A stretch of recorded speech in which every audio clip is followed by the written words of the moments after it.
Tesla's not losing to China. It's not losing to General Motors. It's losing to a machine no one saw coming, built in a garage in Zimbabwe. No fuel, no battery, no charging station. This car runs on invisible energy pulled straight from the air. Radio frequencies powering an engine without wires, plugs, or gas. And it works. It wasn't backed by venture capital. It wasn't built in Silicon Valley. It was handcrafted by Maxwell Chikumbutso, an inventor ignored by the West and dismissed by the experts, until his prototype started moving. So how did a continent the world overlooked build the most disruptive car in history? Why is the media ignoring it while investors quietly panic? And can Tesla survive a revolution it never saw coming? Africa's automotive boom no one saw coming. So how did this happen without the world noticing? The answer is both simple and damning. Western media and tech elites had developed tunnel vision. Tesla, Ford, and General Motors dominated the narrative. Labor strikes in Michigan, semiconductor shortages in Taiwan, Cybertruck unveilings in California. It was a tight loop of coverage, and Africa simply did not fit the frame. It was easier to believe that Africa was decades behind than to ask whether it had quietly leapt ahead. In the cities of Casablanca, Johannesburg, Lagos, and Accra, factories were roaring to life. And not just assembling foreign designs, but producing, refining, and exporting vehicles at a scale that caught most American and European analysts completely off guard. Take Morocco, for example. 2 decades ago, it barely registered on the global automotive radar. By the year 2023, it was Africa's single largest car exporter, sending over 400,000 vehicles annually, primarily to Europe. These were not rebadged kits or second-tier models. They were efficient, emissions compliant, and increasingly competitive with anything coming out of Detroit or Stuttgart. South Africa, long a player in global auto supply chains, had quietly increased its production capacity across multiple provinces. The country now contributed more than 4% to its national gross domestic product through automotive output. Over 10 million vehicles had been manufactured continent-wide, and that number was growing fast. Meanwhile, Nigeria and Ghana were not waiting for foreign car makers to lead the way. They were building their own, ground-up factories with local workers, local designs, and local ambitions. In Ethiopia, new industrial zones had been mapped with precision, positioned to attract engineers and train future generations of automotive minds. The myth that Africa was simply a recipient of discarded vehicles from the West was evaporating, and the numbers didn't lie. Over 10 million vehicles, hundreds of thousands exported, and a domestic consumer base that was growing fast. The continent was not just becoming a vehicle manufacturer, it was becoming an ecosystem. And that ecosystem was rooted not in Western standards, but in African realities, affordability, resilience, and versatility. But where these cars are made isn't the story. Where they survive is. Where Tesla dies and Africa thrives. Electric vehicles designed in Silicon Valley look stunning in a showroom. Their curves are aerodynamic. Their touchscreens are sleek. Their range estimates are impressive on smooth, dry roads with perfect weather. But what happens when the roads are flooded, unpaved, or buried under red sand? What happens when the electricity grid vanishes for 3 days? What happens when the only mechanic is a teenager with a wrench and an old cell phone flashlight? That is where Tesla dies, and where African engineering thrives. In rural regions across the continent, roads are not roads in the traditional sense. They are cratered paths, soft sand trails, and steep slopes covered in water after the rains. This is the terrain of reality, not the clean pavement of San Francisco. And the vehicles that dominate here are not Model Y crossovers. They are hand-built, mechanically rugged, and able to carry 20 bags of maize in the morning and schoolchildren in the afternoon. These vehicles are not beautiful. They are not digital, but they work. Built with higher ground clearance, durable suspensions, and dust-resistant components, they are the backbone of mobility for millions. They are repaired with basic tools. They can be dismantled and rebuilt in village garages. They do not require diagnostic computers or proprietary service portals. Contrast that with a Tesla. Imagine trying to navigate the muddy backroads of Western Kenya with a luxury EV that requires specialized chargers and firmware updates. Imagine attempting to fix a fault code with no cell signal and no technician for 100 miles. These machines, however advanced, are simply not built for survival. But these vehicles didn't just survive chaos, They rewrote the rules of energy itself, how Africa skipped the charging station. In Kenya, electric vehicle charging stations powered by geothermal energy are popping up along main transport routes. In Uganda, solar-powered buses are running daily routes through dense cities. In Nigeria, biofuel engines are being tested using cassava extract. And in Zimbabwe, a self-powering car quietly rolled down a road without drawing a single watt from a plug. This is not the future of transportation. It is Africa's present. What unites these efforts is not just innovation, but refusal.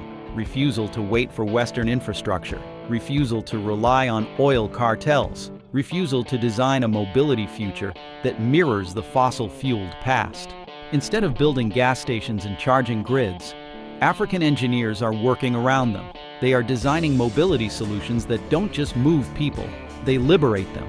Entire villages in East Africa are functioning with vehicles that have no connection to the grid. Drivers are not limited by charging schedules or electricity rationing. In some communities, a day without power is common. But with vehicles powered by radio frequencies, solar energy, or local biofuels, transportation continues uninterrupted.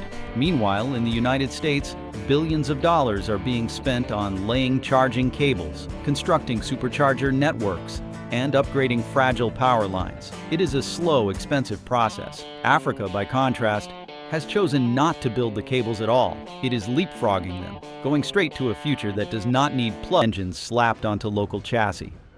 You'll find vehicles designed specifically for rural terrain, urban gridlock, and power-scarce communities. These machines aren't luxury exports. They're community workhorses, reliable and packed in the stuff that actually saves you money. If that helped, maybe stick around and subscribe. Morocco's quiet auto takeover of Europe, hidden behind the headlines dominated by Tesla stock swings, Cybertruck delays, and American union strikes, something extraordinary has been happening across the Atlantic. In the shadow of the Atlas Mountains, Morocco has quietly constructed one of the most aggressive, efficient, and strategic auto industries on the planet, not through conquest or dependency, but through intelligent, long-game thinking that caught the world off guard. The cities of Tangier and Casablanca have become epicenters of modern vehicle production. These are not small-scale factories cranking out assembly kits. These are high-output facilities running under some of the most competitive manufacturing standards in the world. But here's the twist. Morocco didn't do it alone, and it didn't do it the old-fashioned way. Instead of ceding control to multinational corporations, Morocco entered into tactical partnerships with European giants like Renault and Stellantis. These weren't colonizer deals. They were strategic alliances with stipulations for local workforce training, infrastructure development, and Moroccan supply chain integration. The result? Cars that meet strict European emission standards and consumer expectations, built in Africa, priced competitively, and exported directly to the European Union. In the year 2023 alone, Morocco exported over 400,000 vehicles to Europe, most of them from Tangier's Renault plant and Casablanca's Stellantis-linked operations. That figure didn't just shock trade analysts. It shook boardrooms in Detroit, Berlin, and Tokyo. And then there's the elephant in the room, the United States. Unlike Europe, the US has remained largely excluded from Morocco's automotive growth strategy. This isn't accidental. It's calculated. While American manufacturers struggled to reshore production, deal with inflation, and placate politically volatile labor environments, Morocco bypassed the US entirely. Its emission standards are designed for Europe, its pricing tiers are tuned to European wage levels, and its branding strategy is Eurocentric by design. But Morocco's dominance, as formidable as it is not an isolated triumph. Because just south of its border, another story is unfolding. And this one isn't about factories, it's about families. Why South Africa builds more than cars. To understand South Africa's auto industry, you have to throw away every assumption you've inherited from Silicon Valley or Wall Street. Here, a car plant is not just a production site, it's a legacy. It's a place where skills are passed down like heirlooms, where pride is measured in generations, not metrics. In South Africa, a factory isn't an engine of profit, it's an anchor of identity. Visit a plant in Pretoria or Port Elizabeth, And you're likely to meet 3 generations of the same family working under the same roof. A grandfather who started on the line in the 1980s. A son now leading a section in logistics. A granddaughter learning electrical diagnostics as part of a vocational pipeline tied directly to the plant's apprenticeship program. This is not a hypothetical. This is happening every day, on every shift. And what that means is profound. South Africa isn't just producing cars, it's producing social continuity. These aren't just jobs, they are lifelines. In townships where unemployment once hovered near 40%, the auto sector is a stabilizer, offering healthcare, training, and mobility in every sense of the word. The plants are not remote. They are embedded, touching lives in ways Tesla's sterile, automated gigafactories could never replicate. Tesla, for all its innovation, has taken a fundamentally different path. It is built on speed, automation, and cost minimization. It resists unionization. It seeks lean workforces and centralized control. But South Africa took another road. Its factories are labor-heavy by design. Its workforce is highly organized. And its government has woven car manufacturing into the fabric of its economic and social policies. This model isn't scalable in Silicon Valley because it was never meant to be. It's not about scale, it's about roots. The South African government recognized long ago that a strong auto sector could serve as a tool for upward mobility, not just exports. And now those seeds are blooming across generations, building something Elon Musk's empire will never understand. Loyalty born from contribution, not hype.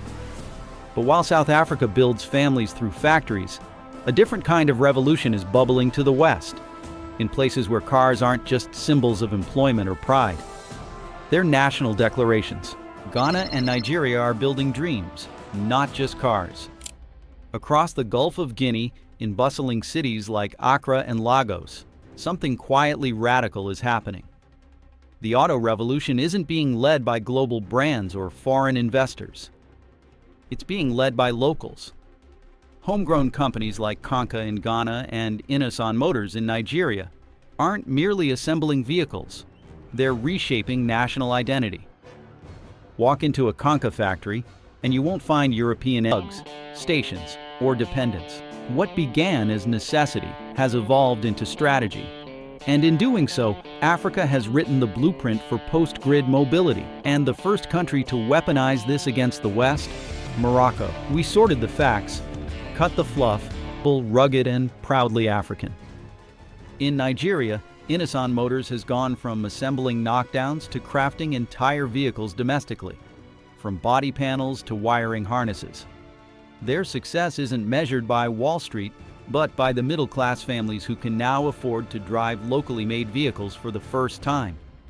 What was once seen as a luxury is now a stepping stone to dignity. And behind every company is a transformation story. A local mechanic turned design consultant. A fabricator who once fixed fenders in a roadside shop now running a parts line. These aren't isolated success stories. They are indicators of a broader shift. Mobility is no longer being imported, it's being invented. The symbolism matters. In countries long haunted by colonial narratives of dependency, building your own car is not just economic, it's psychological emancipation. It tells a nation, we don't need Detroit or Stuttgart. We've got this. And now that Africa has mastered supply chains, built loyalty through labor, and staked its flag on automotive self-determination, the next battle won't be fought in factories or boardrooms. It'll erupt across the world stage. Because what's coming isn't just disruption, it's confrontation. The West laughed. Now it's panicking. When news broke that a Zimbabwean inventor had successfully built a self-powered electric vehicle, one that required neither charging stations nor batteries, reaction across the Western scientific community was swift and dismissive. Reports from respected institutions like the Massachusetts Institute of Technology, Stanford University, and several prominent German auto firms flooded the media cycle. The consensus? It wasn't real. Headlines were flooded with phrases like, not peer-reviewed, theoretical at best, and technologically infeasible. White papers began circulating, warning investors against the unverified claims coming out of Harare. In boardrooms from Boston to Berlin, the idea of a car drawing energy from ambient radio frequencies wasn't seen as revolutionary. It was seen as science fiction. But behind the curtain of technical critique was something far more visceral: fear. Not just fear of change, but fear of where the change was coming from. Historically, disruptive technologies that emerge outside the dominant centers of power, Silicon Valley, Tokyo, Berlin, are treated with suspicion, even hostility. The internet, solar panels, and even the earliest electric vehicles were all dismissed before they were adopted. But none of those originated from regions like sub-Saharan Africa. That is what made this innovation terrifying to many Western stakeholders. It was not just a new kind of car. It was a new kind of threat, one that could not be controlled, licensed, or owned by the old guard. Industry think tanks issued carefully worded press releases to protect investor confidence. Engineering faculties at elite universities expressed skepticism while quietly dispatching researchers to investigate. The Society of Automotive Engineers convened a closed-door symposium to assess emerging unconventional EV models. In public, they were still laughing. In private, they were bracing for impact. Because if Africa had truly cracked the code for mobility without fuel, plugs, or rare earth materials, the foundation of the Western automotive economy was no longer stable. It was obsolete. The discomfort wasn't about science. It was about sovereignty. Western infrastructure, from fuel pipelines to charging corridors, is built on the assumption that energy must be extracted, refined, and distributed. If that assumption collapsed, so would the multi-trillion-dollar ecosystems built on it. And there was one company at the center of that fragile web. One company whose entire value proposition was suddenly under threat. And the most vulnerable target? Tesla's most prized asset. Tesla's supercharger network is now a liability. For over a decade, Tesla's supercharger network was its ultimate competitive advantage. While other automakers scrambled to retrofit existing fuel stations or partner with third-party charging providers, Tesla was busy constructing a proprietary grid, billions of dollars invested into a vast web of high-speed charging stations across North America, Europe, and parts of Asia. This wasn't just convenience, it was strategy. The network locked users into Tesla's ecosystem, creating brand loyalty through dependency. It was a fortress, and now it's a stranded asset. With the emergence of self-powering electric vehicles, ones that generate usable energy directly from radio frequencies or localized solar capture, the entire value of a static, centralized charging network collapses. Why wait 30 minutes at a station when your car never runs out in the first place? Why invest in regional charging corridors when your competitors are building vehicles that never need one? The very infrastructure Tesla touted as its moat has become a monument to an outdated strategy. Investors have noticed. Analysts from major financial institutions are beginning to downgrade Tesla's long-term viability, citing a new factor: charging obsolescence. The supercharger network, once seen as an irreplaceable asset, is now being reassessed as a financial burden. Maintenance costs, power access contracts, and lease agreements on thousands of properties are suddenly being questioned. What was once a revenue-generating edge is now a liability dragging down Tesla's valuation. And that's before we even talk about the raw materials. Lithium is over, and Tesla doesn't know it yet. At the core of the global electric vehicle economy lies one unspoken truth. Batteries are not clean. They are heavy, costly, and environmentally brutal to produce. Tesla, like every major EV manufacturer, is built on the foundation of lithium-ion battery technology. But what happens when the battery itself becomes unnecessary? Africa's self-powered vehicles don't rely on lithium. They bypass the need for cobalt, nickel, or graphite. They tap into energy already present in the environment, or draw from decentralized solar grids. The result? The battery, long hailed as the centerpiece of electric innovation, is suddenly a relic. The implications are catastrophic for everyone still invested in the battery economy. Lithium mines in Argentina and Bolivia are already seeing future orders dry up. In the Democratic Republic of the Congo, where cobalt extraction is linked to exploitative labor and environmental degradation, the long-promised economic boom is under threat. Jobs are an asset. Suddenly, the question wasn't, does it work? It was, who owns it? And that's when the patent war began. In global courtrooms and legal filings, multinational corporations began attempting to probe the transitioning to a green economy. But if a new generation of EVs can operate without those minerals, that justification collapses. What remains is a supply chain built on unnecessary suffering and pollution. Tesla's clean image begins to tarnish, not because of its vehicles, but because of their very existence in the face of something cleaner. And while the West debated ethics, China made a decision. China isn't waiting. It's investing in Africa's disruption.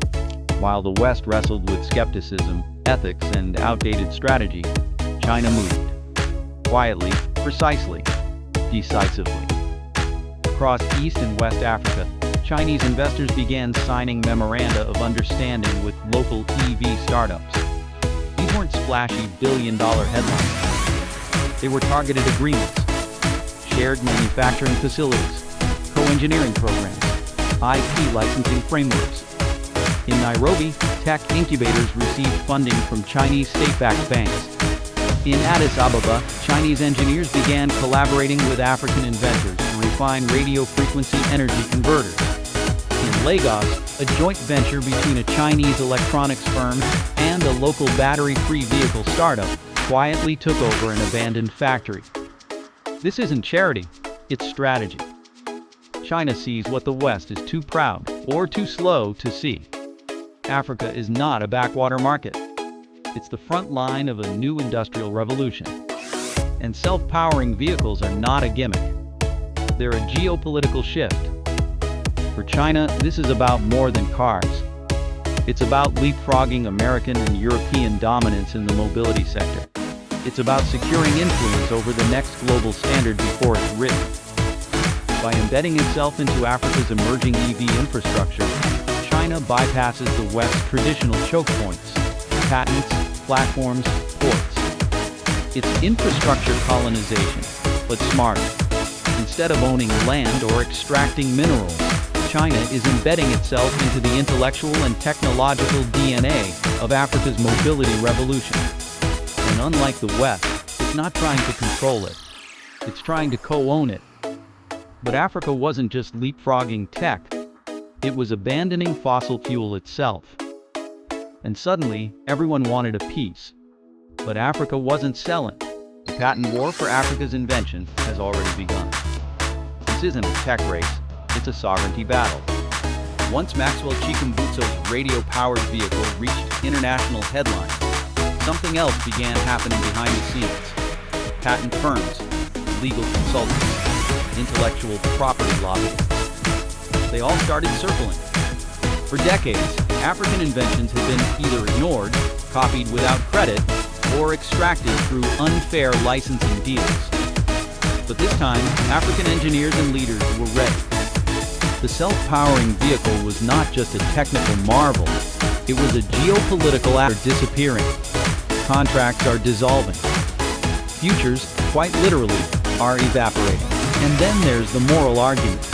For years, Western automakers justified their mineral extraction by framing it as a necessary evil, an essential part of transferability in Africa's innovation protection. Some pushed for technology-sharing frameworks. Others argued that without Western-style regulation, these inventions couldn't be scaled safely. But behind the legalese was a more obvious motive. If Africa retained control of its invention, the West would be left out of the profits. Some African states faced intense pressure to license the tech to Western automakers. Others were offered generous grants in exchange for partial control or exclusive distribution rights. A few former colonial powers even argued that since some development had used open-source technology, the patents were international by nature. But this time, inventors pushed back. In Zimbabwe, Maxwell refused to license his self-powering engine. In Ghana, government agencies established sovereign technology protections. In Kenya, legal experts began drafting new frameworks for cross-border innovation that didn't rely on the global North's approval. The result? A standoff. Western countries wanted control. Africa wanted ownership. And Tesla? Tesla had no place left. The world Tesla never planned for. Elon Musk built the future. But not this one. Tesla was never supposed to be the underdog. For nearly 2 decades, it led the electric revolution with bold ideas, sharp branding, and a global vision for battery-powered vehicles. But in chasing scale, software, and profit margins, Tesla missed one thing. The revolution would not come from Silicon Valley. It would come from the global South. Maxwell Chikumbutso's self-powering vehicle wasn't just a disruption to Tesla's product lineup. It was a threat to its entire strategy. Because at the heart of Tesla's dominance was one simple dependency: charging. If a car doesn't need to plug in, then Tesla's supercharger network becomes irrelevant. Its lithium battery contracts become overpriced ballast. Its market assumptions crumble.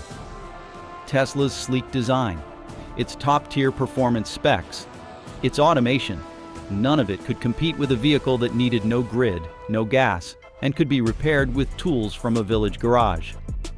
And that's the lesson that hit hardest.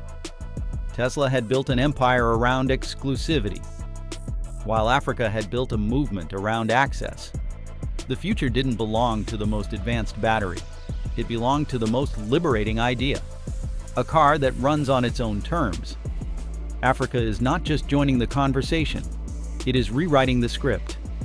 And if this is the end of Tesla's lead, it's the start of a new world order. But what are your thoughts on this? Let us know in the comment below and like this video.